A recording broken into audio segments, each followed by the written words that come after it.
Hello viewers, welcome to ETV Bharat. This is Chandrakala Choudhury and today we are joined in by our Lithuanian Ambassador to India, Mickeviciene. Hello Ambassador. Welcome yes, to ETV Bharat. Thank you. And so much, very thank you for joining us and giving your time. Ambassador, just coming to you regarding like the geopolitical scenario that we are seeing right now and given the conflict between Russia and Ukraine. How do you see this and how Lithuanian government is dealing with this, given the fact that Lithuania is one of the, it's near the Russian enclave of Kaliningrad. How do you see this? What impact it had onto your country, basically? Thank you very much for the questions. Naturally, my country is very close to the war, so we are affected in many ways, not just economic, not just geographical proximity. In fact, we have had to go down to very deep, reflection of what has happened and what it means to us in terms of, well, our existence even, because we had been in our history occupied by Russia twice. We had seen a very aggressive behavior of Russia, so to us it's not a conflict between Russia and Ukraine, but it's an outright aggression of one big neighbor towards a smaller one, which it claims in its exclusive zone of influence, and that's something that worries us much more than economic consequences. So we very well know that had Ukraine fallen, one of the other countries would have been next, because we know what happened in Georgia 2008, where, well, there was nothing that could have been called a provocation, but Russia took 20% of Georgia's territory. We know that in 92, in fact, as early as 92, Transnistrian, no man's land was created out of Moldovan territory by Russia. Therefore, it's been the salami slicing that we have been observing, and this is just a culmination of an outright aggression. So in this context, we are very firmly with Ukraine, because we know that Ukraine is defending not just its sovereignty, but the sovereignty and the future of at least several other countries in the region.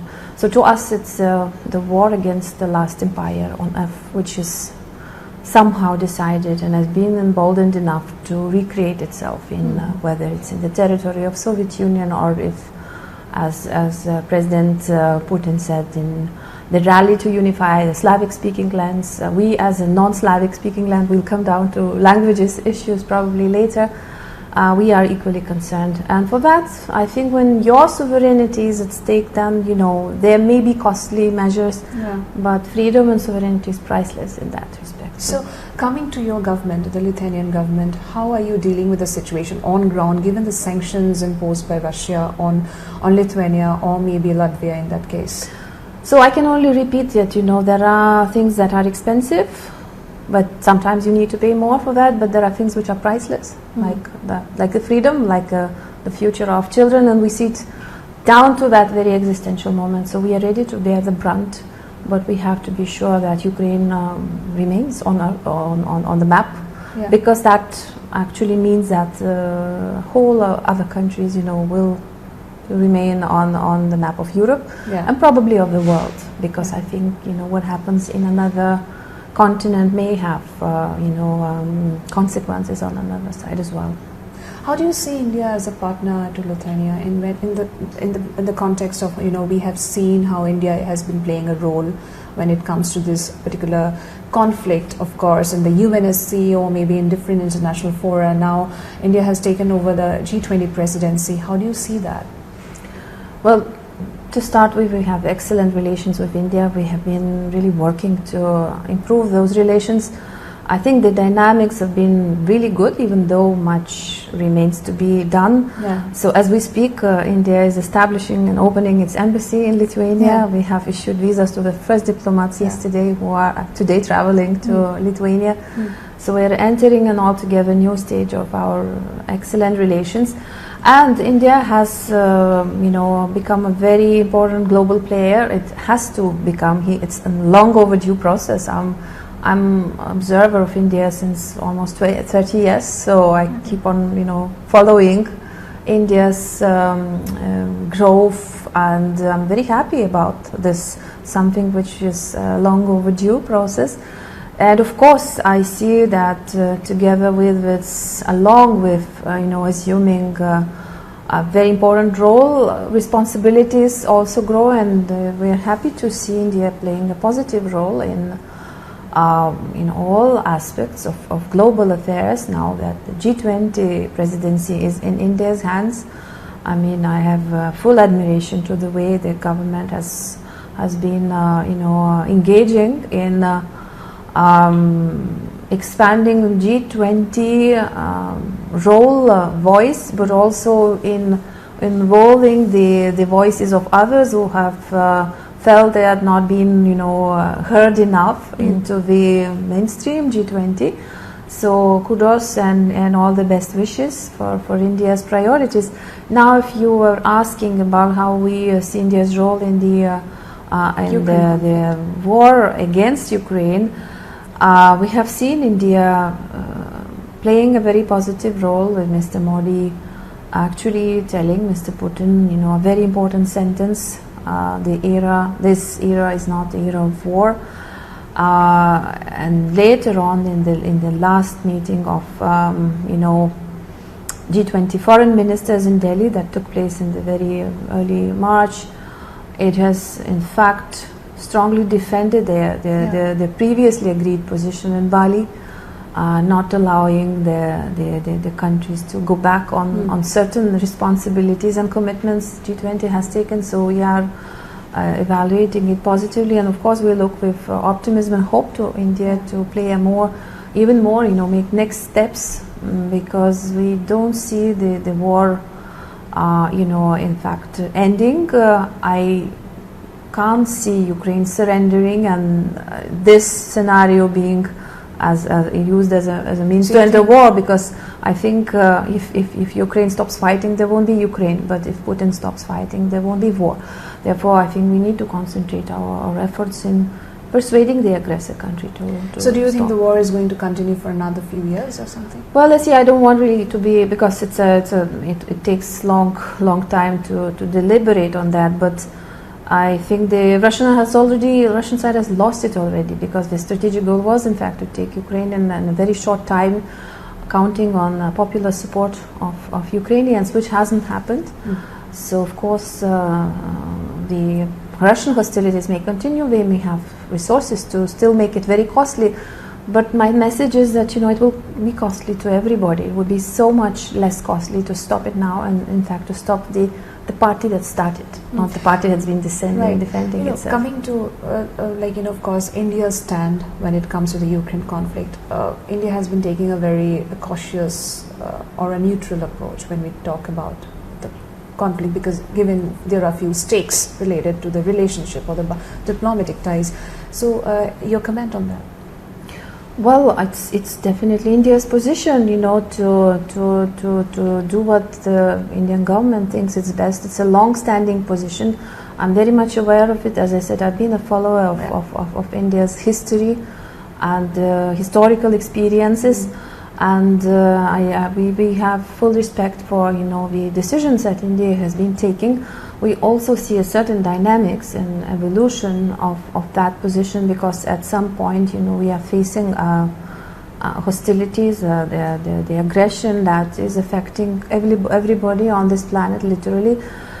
See, me coming from a country that has been colonized itself, we actually have a lot of understanding for India's experiences and sufferings, and the grievances that India has had, and they had never been heard.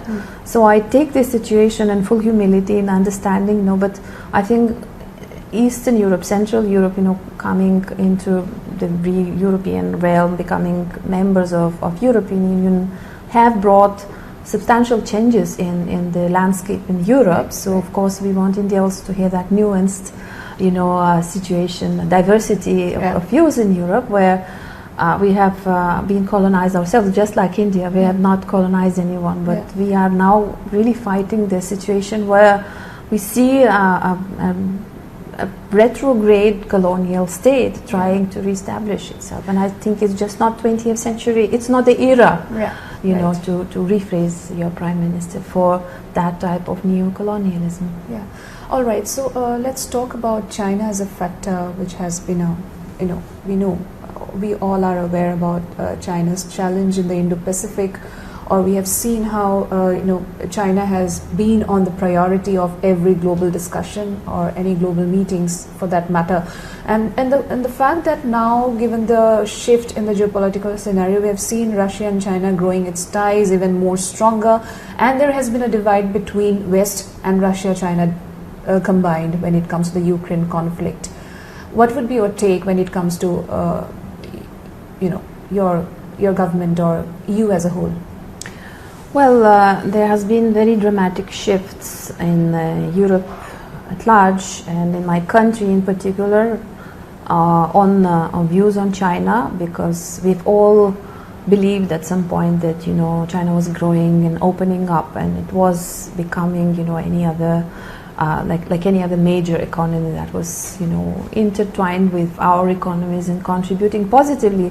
However, in the last several years, it turned out that this declared openness was not really happening, and in fact, what we have achieved is the dependency on a very major economy that was trying to change the rules of the game in economic, in the global economic landscape. So you may know that my country has been particularly, affected probably. We have been pressurized for some reasons, specifically, to take stands that we thought were not ours, in our interest. We've been punished for not submitting to pressure from China. So I was myself ambassador to Beijing, and I had to leave because we had a very major disagreement on how this has to function. We may be a small country, but we wanted to be as sovereign, exert our sovereignty just like any other country. Therefore, we had to push back in a way. And I think our example also shows that, we really need to think down to the very basics of what the sovereign country may or may not do, because, we felt that China was trying to configure, redefine, what sovereignty meant. There was some sovereignty for small countries. There was bigger sovereignty given, to the bigger countries. So when on February 4th, 2021, China and Russia signed this joint statement on the day of opening of Beijing Winter Olympics, on the new era in international relationships, and China has also declared the Global Security Initiative. We went through it very, very carefully and with a lot of worries, because we felt there was not much space for the small states to exert their sovereignty, because the perceived security, threats or views of great players was probably being prioritized over us. And then I really don't think there is a coincidence that 4th February we're having this joint statement, then the Olympics starts, then 20th February Olympics end, 24th Putin invades Ukraine. I think there is a line somewhere there, like a timeline there, which we need to study very, very carefully. But I'm talking about ourselves and about Europe. It's for India, of course. India is in the Indo-Pacific area. It's definitely having issues and studying the geopolitical situation in Indo-Pacific and taking its own views and measures on that. But I have to say that my government, since the last 3 years, have really prioritized Indo-Pacific as area of future, as a very important pillar in global security. So we are really expanding our outreach in the Indo-Pacific, re-evaluating their priorities and partners, and we see that countries like Japan, with whom we signed strategic partnership agreement last year, Korea, India are the partners and friends we can rely on. Right. Going further, how do you see the relationship growing between Lithuania and India? Well, I think we need to focus on economic relations, and here this will be my big priority. I just joined as the ambassador here. Economics is a priority of everybody, and I see great potential, especially in the high-tech sectors of our economy and your economy. We have been studying, and since I am coming back, it's my second posting in India. I'm coming back after a gap of 9 years. So I see lots of changes, and I see India having emerged as a technological power, in the areas IT has for a long time been the strength of India's services, but then the fintech that is flourishing here, the biotech, and startups are growing so much. It's my country may be a very small one, but we are also very, very strong in IT, in high-tech engineering, which at the moment I think is about 10% of our GDP comes from high-tech engineering. Lasers, traditionally we have been very strong, so if you have an iPhone, it's very probable that your screen, the glass of your screen has been cut by a Lithuanian laser, because we are selling it to the iPhone manufacturers. Our biometrics company is taking part of your Aadhaar 2 stage, as a development as a partner of Tata Consultancy. Our companies have been selling Internet of Things production in India.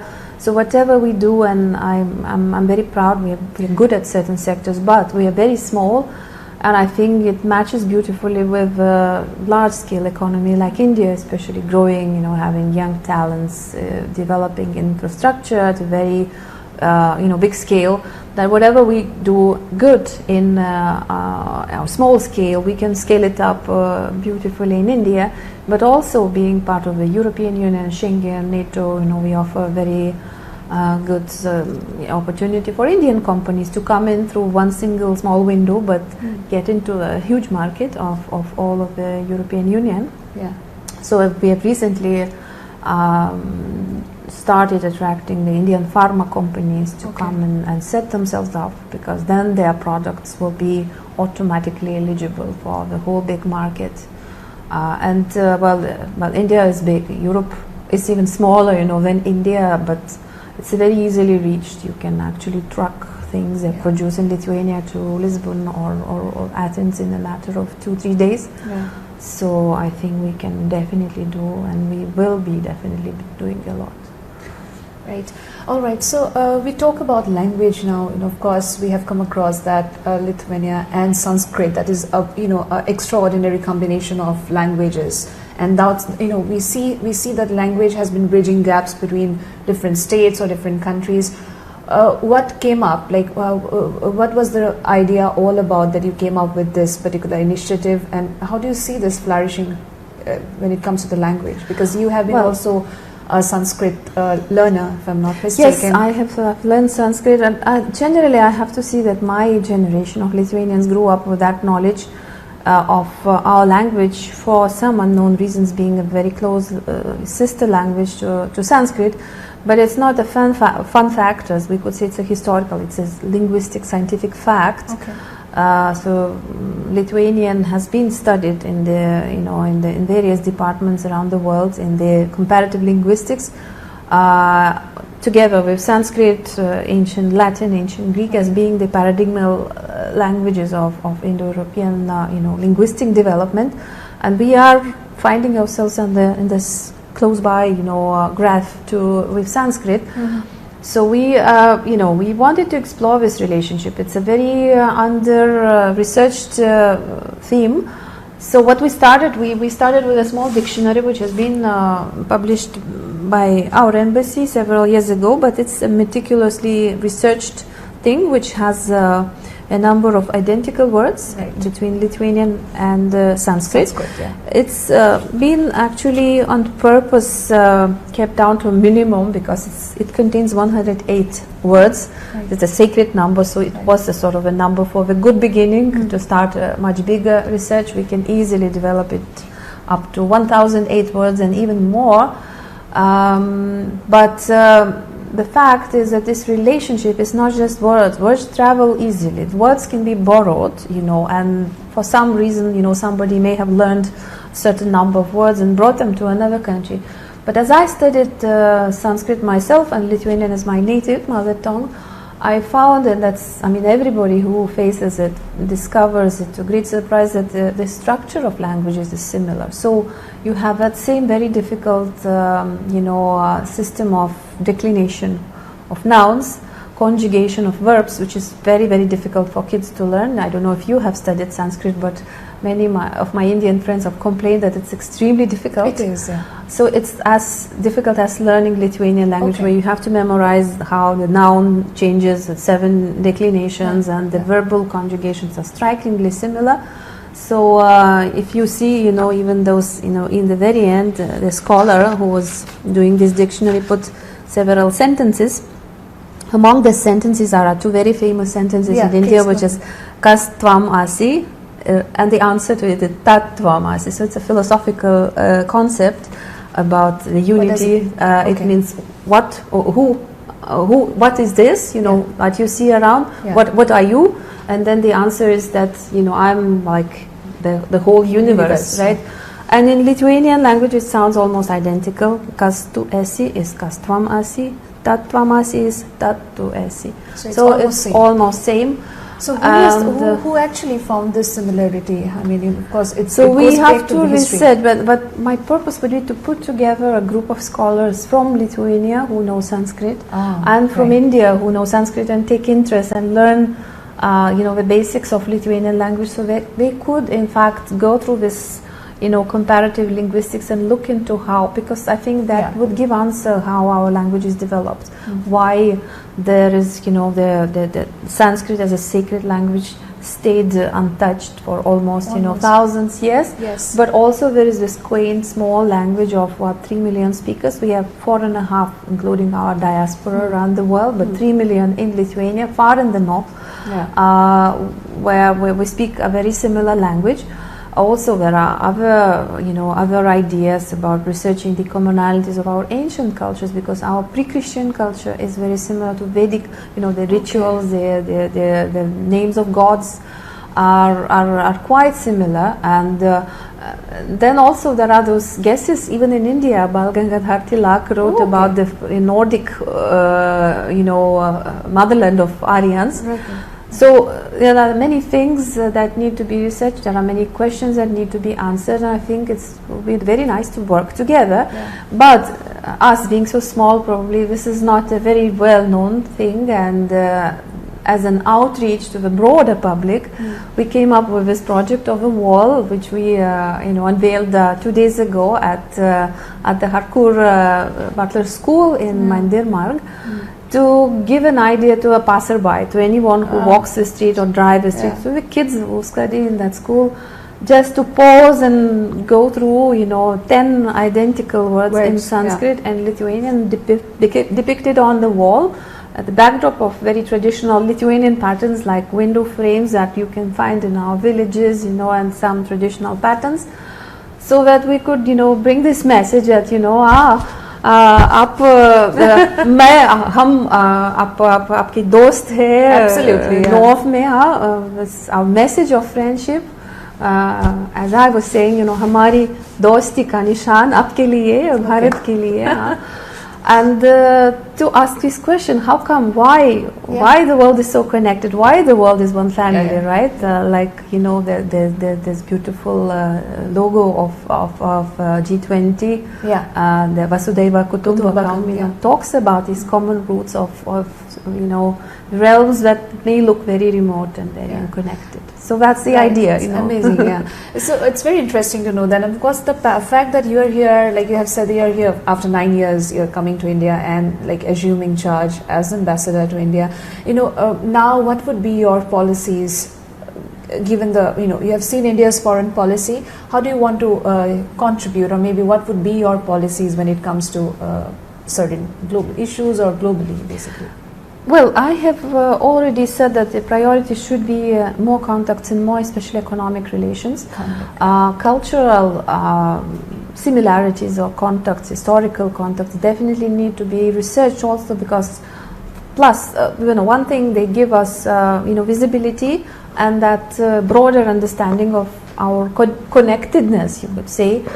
But also they warm people's hearts up, they make someone think about, even today I'm getting so many good reviews from India on this Sanskrit-Lithuanian connection, but also from Lithuania. Many of people whom I hardly know are texting me and saying, we should definitely visit India, we have ignored it too much, we have probably mystified it too much, but we need to really, go about more practical cooperation, about more, studying together, researching together, joint startups, companies, businesses. So that's the whole purpose. Ultimately, we are becoming interconnected. But my message and my government's message to India is that we are not afraid to be connecting to India, because we trust India.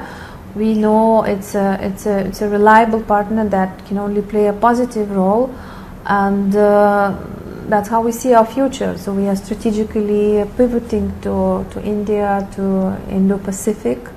We are also very interested in what is happening, and whenever India needs us, we'll be also firmly, on the positive side of, in helping in our small way to contribute to your security as well. Yeah. So of course, your last message to our viewers, if you could just tell us in Hindi, you can just share your. मैंने बताया हम आपके दोस्त थे north में Lithuania बहुत छोटा सा देश है, लेकिन ये महत्वपूर्ण देश है। हमको इंडिया बहुत पसंद है, भारतीय संस्कृति बहुत पसंद है, बहुत ज़्यादा लिथुआनियन लोग आता है इंडिया में टूरिज्म के लिए, कल्चर के लिए, स्टडीज़ के लिए। तो हम आपके दोस्त हैं और आपके दोस्त रहेंगे। Okay, thank you so much for joining us, and of course this is something really great to see that a small country collaborating with India, and we look further that India and Lithuania collaborate on different sectors and grow accordingly. Thank you so much for joining us. Thank you so much.